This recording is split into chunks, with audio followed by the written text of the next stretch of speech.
Hi everybody, I am Brendan, the prototype atheist, and I wanted to address the recent murder of 3 young Muslims in Chapel Hill, North Carolina, which we all heard about last week.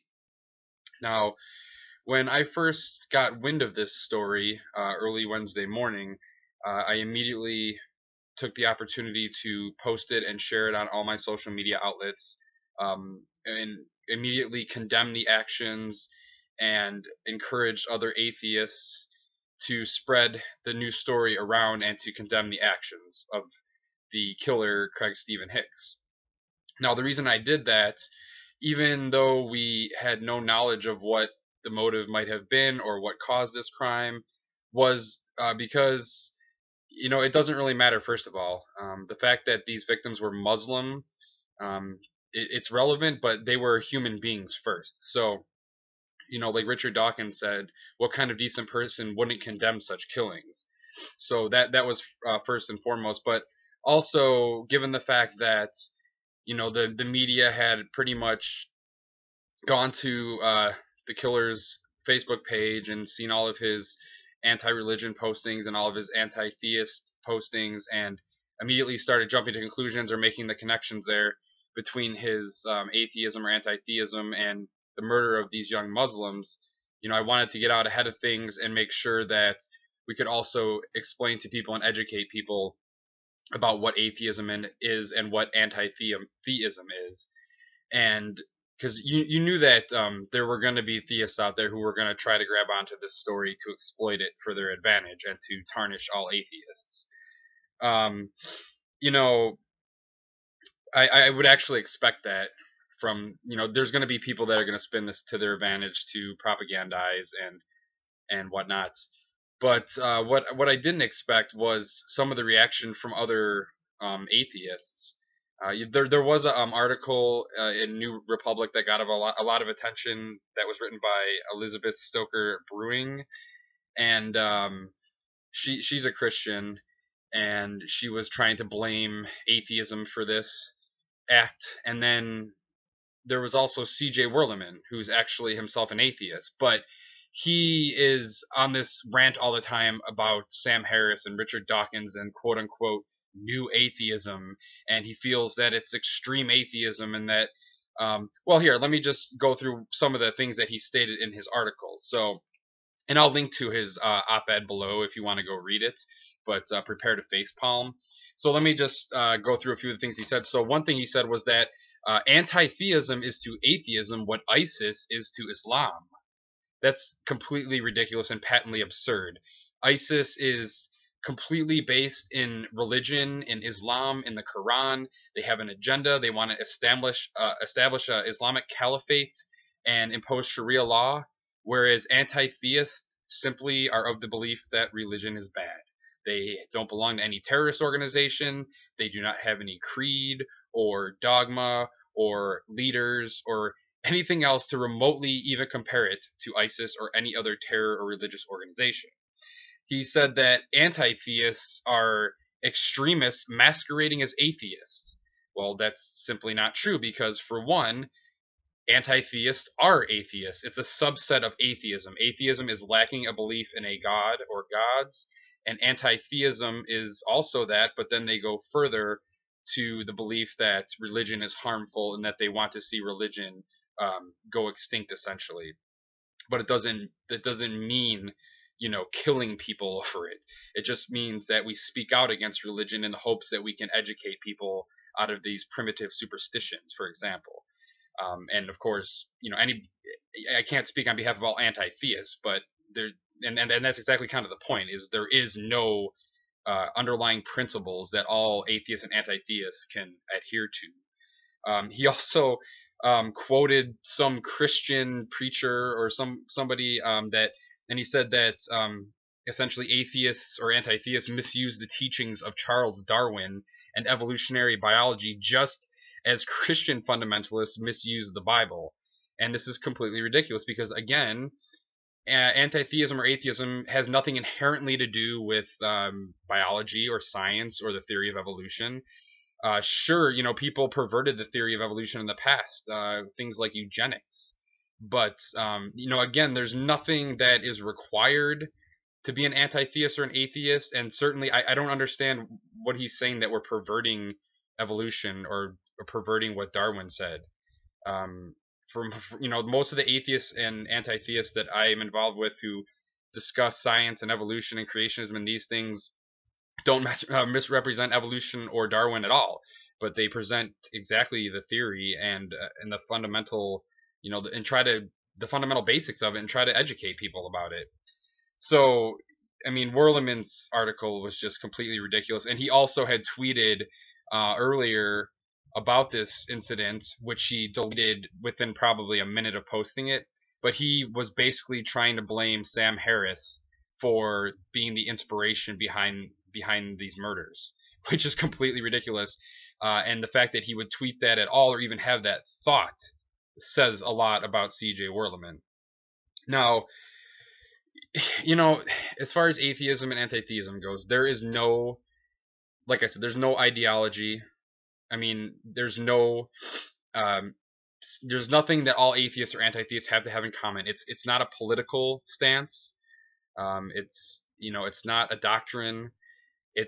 There's nothing tying everyone together who's an atheist or an anti-theist. So the most that either of these could be with respect to this crime is correlated. They could be correlated to this crime. They could never be the cause of this crime or anything else for that matter. So let me give you an example, okay? So we have crimes and evil that can be correlated to religion. So for example, most of the Nazi soldiers, and I hate to go all Godwin's law, but most of the Nazi soldiers were Christians, and they committed horrific acts of evil. And that's not even, I mean, it doesn't even matter what Hitler's motivations were, I'm sorry, let me back that up for a second, what his religious beliefs were, because if they weren't the motivating factor in his actions, then they're irrelevant. They're just merely a correlation, and that's the point that I'm trying to make. So when people try to argue if Hitler was an atheist or if he was a Christian or if he was just pretending to be a Christian, if that wasn't the basis for his actions, then it's irrelevant. It's nothing more than a correlation. Now, we can have things that are caused by belief in a god or belief in religion, things like ISIS, okay, things like 9/11, things like the Crusades and the Inquisition. Those things are all directly caused by appealing to some sort of doctrine or dogma or teachings tied in with religion and God belief. And then when you look at atheism or anti-theism, all that is you reject the claim that gods exist, or the idea that religions are harmful. So the fact that this guy, Craig Hicks, was an anti-theist is just a correlation. I mean, he was also white. He was also a male. He was also a gun owner. Those things are all just correlations. None of those specifically are the cause for his actions. They're just correlations. There's nothing that could ever be caused by being an atheist or an anti-theist, period. So, and it's come out since then. Hicks's wife has said that he had an unhealthy obsession with the Michael Douglas movie Falling Down, which is a very violent movie. They recovered, I think, about a dozen weapons and a bunch of ammunition from his home. He posted pictures of his gun on Facebook. So, this guy clearly had other things going on. I don't want to assume that he had mental issues, but it is possible. They're certainly looking into it. And I don't blame the police for doing their due diligence and investigating this as a hate crime. That's to be expected. I mean, just imagine if the shoe was on the other foot. Just imagine if it had been a Muslim that murdered 3 Christians or, 3 Orthodox Jews or something like that.